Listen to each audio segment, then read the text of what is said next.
حضرت عیسیٰ علیہ السلام کو مسیح کہا جاتا ہے۔ اس کا مطلب ہے کثرت سے زمین میں سیاحت کرنے والا، یا اس کا معنی ہاتھ پھیرنے والا ہے، کیونکہ آپ ہاتھ پھیر کر اللہ پاک کے حکم سے مریضوں کو شفایاب فرما دیتے تھے۔ آپ علیہ السلام کی پیدائش اللہ تعالیٰ کا ایک عظیم معجزہ ہے۔ اللہ تعالیٰ سورہ مریم آیت 16 تا 23 میں فرماتے ہیں، اور اس کتاب میں بھی مریم کا واقعہ بیان کیجیے جبکہ وہ اپنے گھر کے افراد سے الگ ہو کر ایک مقام پر آئیں اور ان لوگوں کی طرف پردہ کر لیا۔ پھر ہم نے اپنی روح کو ان کے پاس بھیجا، بس وہ ان کے سامنے پورا آدمی بن کر ظاہر ہوا تو کہنے لگی، میں تجھ سے رحمان کی پناہ مانگتی ہوں، اگر تو کچھ بھی اللہ سے ڈرنے والا ہے۔ اس نے جواب دیا کہ میں تو اللہ کا بھیجا ہوا قاصد ہوں، تجھے ایک پاکیزہ لڑکا دینے آیا ہوں۔ کہنے لگی، بھلا میرے یہاں بچہ کیسے ہو سکتا ہے؟ مجھے تو کسی انسان کا ہاتھ تک نہیں لگا اور نہ میں بدکار ہوں۔ اس نے کہا، بات تو یہی ہے، لیکن تیرے پروردگار کا ارشاد ہے کہ وہ مجھ پر بہت ہی آسان ہے، ہم تو اسے لوگوں کے لیے ایک نشانی بنا دیں گے اور ایک خاص رحمت ہے۔ یہ تو ایک طے شدہ بات ہے۔ بس وہ حمل سے ہو گئیں اور اسی وجہ سے وہ یکسو ہو کر ایک دور کی جگہ پر چلی گئیں۔ پھر درد ساہ اسے ایک کھجور کے تنے کے نیچے لے آیا اور بے ساختہ زبان سے نکل گیا تھا کہ کاش اس سے پہلے ہی مر گئی ہوتی اور لوگوں کی یاد سے بھی بھولی بسری ہو جاتی۔ سیدہ مریم علیہ السلام بہت ہی عبادت گزار تھیں۔ انہوں نے اپنے اور لوگوں کے درمیان آڑ بنا لی تھی۔ انہیں کھانا بھی پردے کے پیچھے سے پکڑایا جاتا۔ اللہ تعالیٰ کی طرف سے بھی انہیں خاص رزق مل رہا تھا۔ اس حالت میں حضرت جبریل علیہ السلام ان کے پاس آئے۔ انہوں نے ان کے گریبان میں اللہ کے حکم سے پھونک ماری، اس سے انہیں حمل ٹھہر گیا۔ ولادت کا وقت قریب آیا تو آپ لوگوں سے بہت دور ہو گئیں، یعنی بیت اللحم چلی گئیں۔ وہیں انہیں درد سا شروع ہوا، تب کہنے لگی، کاش میں اس سے پہلے مر جاتی۔ اللہ تعالیٰ کی طرف سے ارشاد ہوا، سورہ مریم آیت 24 تا 28 میں ہے، اتنے میں اسے نیچے سے ہی آواز دی کہ آزردہ سے خاطر نہ ہو، تیرے رب نے تیرے پاؤں تلے ایک چشمہ جاری کر دیا ہے اور اس کھجور کے تنے کو اپنی طرف ہلا، یہ تیرے سامنے تر و تازہ پکی کھجوریں گرا دے گا۔ اب چین سے کھا پی اور آنکھیں ٹھنڈی کر۔ اگر تجھے کوئی انسان نظر لگ جائے تو کہہ دینا کہ میں نے اللہ رحمان کے نام کا روزہ رکھا ہے۔ میں آج کسی شخص سے بات نہیں کروں گی۔ عیسیٰ کو لیتے وقت وہ اپنی قوم کے پاس آئی۔ سب کہنے لگے، مریم تو نے بڑی بری حرکت کی ہے۔ اے ہارون کی بہن، نہ تو تیرا باپ برا آدمی ہے اور نہ تیری ماں بدکار عورت تھی۔ یہاں ہارون سے مراد حضرت موسیٰ علیہ السلام کے بھائی حضرت ہارون علیہ السلام مراد نہیں، بلکہ حضرت مریم علیہ السلام کے بھائی کا نام ہارون تھا۔ قوم کی بات سن کر حضرت مریم علیہ السلام خاموش رہیں اور بچے کی طرف اشارہ کر دیا کہ اس سے بات کرو۔ وہ کہنے لگا، بھلا دودھ کا بچہ کیسے بات کر سکتا ہے؟ سورہ مریم آیت 29 تا 33 میں ہے۔ بچہ بول اٹھا، میں اللہ کا بندہ ہوں، اس نے مجھے کتاب عطا فرمائی اور مجھے اپنا پیغمبر بنایا ہے۔ اس نے مجھے بابرکت کیا ہے جہاں بھی میں ہوں، اور اس نے مجھے نماز اور زکوٰۃ کا حکم دیا ہے جب تک بھی میں زندہ رہوں، اور اس نے مجھے اپنی والدہ کا خدمت گزار بنایا ہے اور مجھے سرکش اور بدبخت نہیں کیا، اور مجھ پر میری پیدائش کے دن اور میری موت کے دن اور جس دن کہ میں دوبارہ زندہ کیا جاؤں گا سلام ہی سلام ہے۔ اللہ تعالیٰ نے حضرت عیسیٰ علیہ السلام کی اس گفتگو کے بعد فرمایا، یہ ہے صحیح واقعہ۔ عیسیٰ ابن مریم کا یہی وہ حق بات ہے جس میں لوگ شک و شبہ میں مبتلا ہیں۔ اللہ کے لیے اولاد کا ہونا لائق نہیں، وہ تو بالکل پاک صاف ہے۔ وہ تو جب کسی کام کے سر انجام دینے کا ارادہ کرتا ہے تو اسے کہہ دیتا ہے کہ ہو جا تو وہ ہو جاتا ہے۔ میرا اور تم سب کا پروردگار اللہ ہی ہے، تم سب اسی کی عبادت کرو، یہی سیدھی راہ ہے۔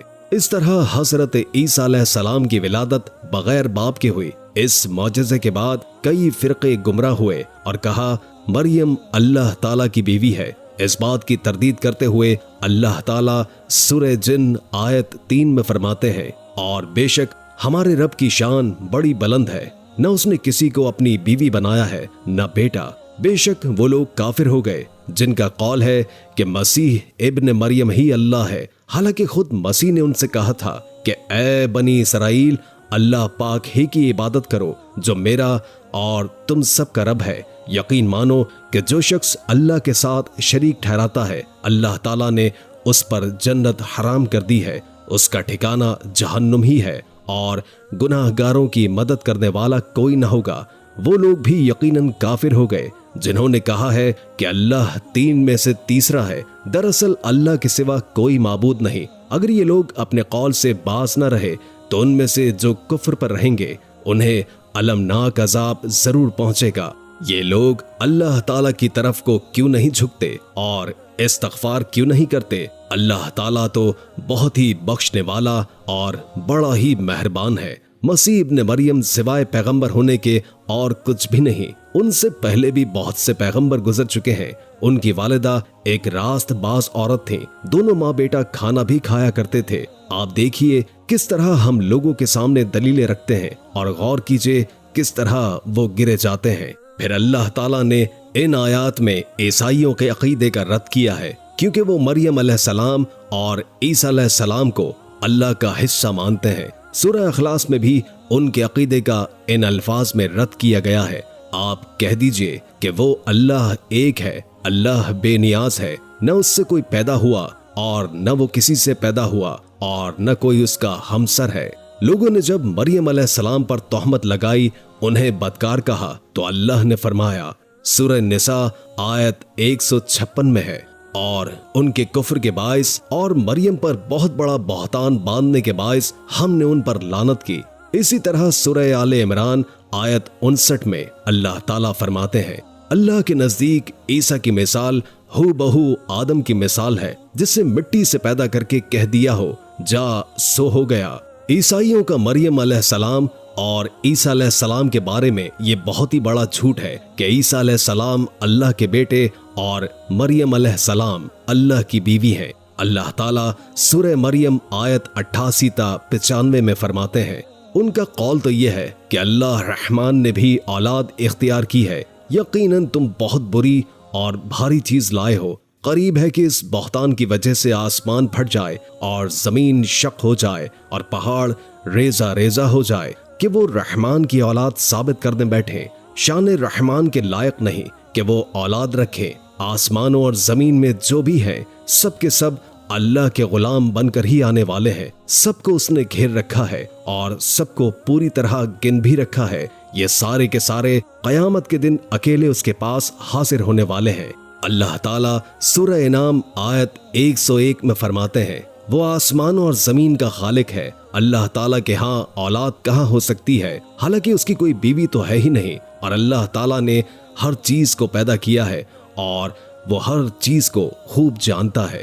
اسی طرح اللہ تعالیٰ سورہ زخرف میں آیت 81 میں فرماتے ہیں، آپ کہہ دیجئے اگر بالغرض رحمان کی اولاد ہوتی تو میں سب سے پہلے عبادت کرنے والا ہوتا۔ مطلب یہ ہے کہ تم بغیر کسی دلیل کے ایسی بات کہے جا رہے ہو۔ حضرت عیسیٰ علیہ السلام پرورش پاتے رہے، آپ کی پرورش بیت الحم میں ہوئی۔ آپ نے بچپن ہی میں کافی علم حاصل کر لیا تھا، کیونکہ آپ کو اور آپ کی والدہ کو اللہ تعالیٰ نے جہان والوں کے لیے اپنی قدرت کی نشانی ٹھہرایا ہے۔ اللہ تعالیٰ سورہ مومنون آیت 50 میں فرماتے ہیں، اور ہم نے ابن مریم اور ان کی والدہ کو نشانی بنایا اور ان دونوں کو بلند اور صاف قرار والی اور جاری پانی والی جگہ میں پناہ دی۔ علماء کہتے ہیں کہ حضرت مریم علیہ السلام بیت الحم سے بیت المقدس کی طرف منتقل ہو گئیں۔ بیت المقدس کی طرف ایک اونچی جگہ تھی، اس میں پانی کا چشمہ بھی تھا اور پھل بھی تھے۔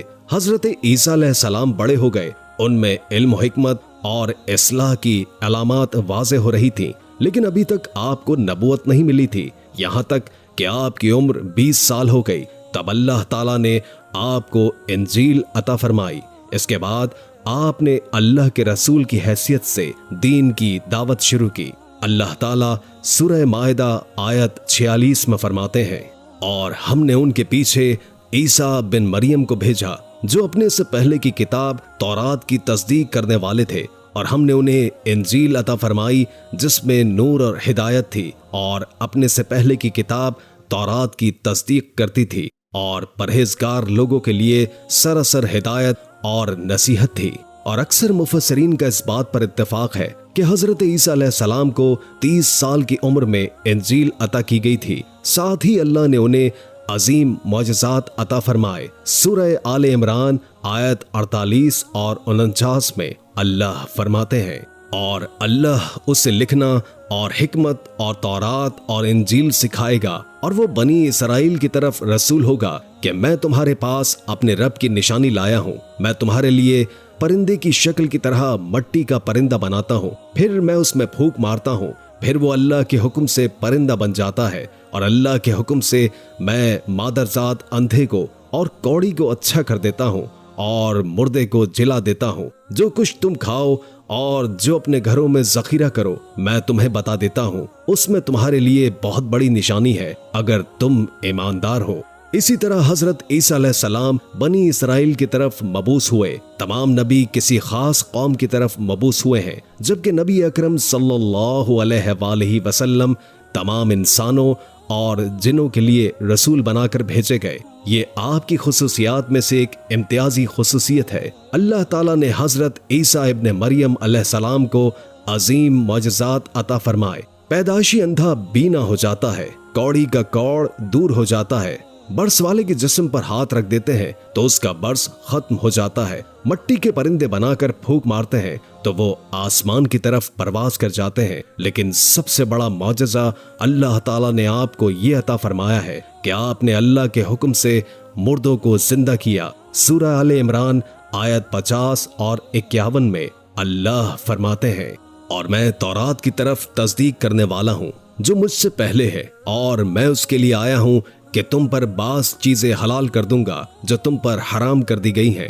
اور میں تمہارے پاس تمہارے رب کی نشانیاں لایا ہوں، اس لیے تم اللہ سے ڈرو اور میری فرما برداری کرو۔ یقین مانو کہ میرا اور تمہارا رب اللہ ہی ہے، تم سب اسی کی عبادت کرو اور وہی سیدھی راہ ہے۔ لوگوں نے تمام نشانیاں دیکھی لیکن پھر بھی وہ کفر کرتے رہے، حضرت عیسیٰ علیہ السلام کی تکذیب کرتے رہے۔ اللہ تعالیٰ سورہ آل عمران آیت 52 میں فرماتے ہیں، مگر جب عیسیٰ نے ان کا کفر محسوس کر لیا تو وہ کہنے لگے، اللہ کی راہ میں میری مدد کرنے والا کون ہے؟ حواریوں نے جواب دیا کہ ہم اللہ کی راہ کے مددگار ہیں، ہم اللہ پر ایمان لائے اور آپ گواہ رہیے کہ ہم فرما بردار ہیں۔ سورہ صف میں اللہ تعالیٰ عیسیٰ علیہ السلام کی زبانی فرماتے ہیں کہ انہوں نے ایمانداروں کو مخاطب کر کے کہا، اے ایمان والو، تم اللہ کے مددگار بن جاؤ، جس طرح مریم کے بیٹے عیسیٰ علیہ السلام نے حواریوں سے فرمایا کہ کون ہے جو اللہ کی راہ میں میرا مددگار بنے؟ حواریوں نے کہا، ہم اللہ کی راہ میں مددگار ہیں۔ بنی اسرائیل میں سے ایک جماعت ایمان لے آئی اور ایک جماعت نے کفر کیا، تو ہم نے مومنوں کو ان کے دشمنوں کے مقابلے میں مدد فرمائی، پس وہ غالب آ گئے۔ اس کے بعد اللہ تعالیٰ نے دین عیسوی کو یہودیوں کے مذہب پر غالب کر دیا۔ جب لوگوں نے کفر کیا اور اس وقت صرف حواری آپ پر ایمان لائے تھے، ان کی تعداد 12 تھی۔ بعد میں دین عیسوی کو اللہ تعالیٰ نے مکمل طور پر غلبہ عطا فرمایا۔ حواری ایمان ضرور لائے تھے لیکن ان میں کسی قدر تردد تھا۔ اللہ تعالیٰ سورہ مائدہ آیت 111 تا 115 میں فرماتے ہیں، اور جب ہم نے حواریوں کو حکم دیا کہ تم مجھ پر اور میرے رسول پر ایمان لاؤ، انہوں نے کہا ہم ایمان لائے اور آپ گواہ رہیے کہ ہم پورے فرما بردار ہیں۔ وہ وقت یاد کے قابل ہے جب حواریوں نے عرض کیا کہ اے عیسیٰ، کیا آپ کا رب ایسا کر سکتا ہے کہ ہم پر آسمان سے کھانا نازل فرما دے؟ آپ نے فرمایا، اللہ سے ڈرو اگر تم ایماندار ہو۔ وہ بولے، ہم یہ چاہتے ہیں کہ اس میں سے کھائیں اور ہمارے دلوں کو پورا اطمینان ہو جائے، ہمارا یہ یقین اور بڑھ جائے کہ آپ نے ہم سے سچ بولا ہے اور ہم گواہی دینے والوں میں سے ہو جائیں۔ عیسیٰ ابن مریم نے دعا کی کہ اے اللہ، ہمارے پروردگار، ہم پر آسمان سے کھانا نازل فرما کہ وہ ہمارے لیے، یعنی ہم میں سے جو اول ہیں اور بعد کے ہیں، سب کے لیے ایک خوشی کی بات ہو جائے اور تیری طرف سے ایک نشانی ہو جائے، اور تو ہم کو رزق عطا فرما دے، اور تو سب عطا کرنے والوں سے اچھا ہے۔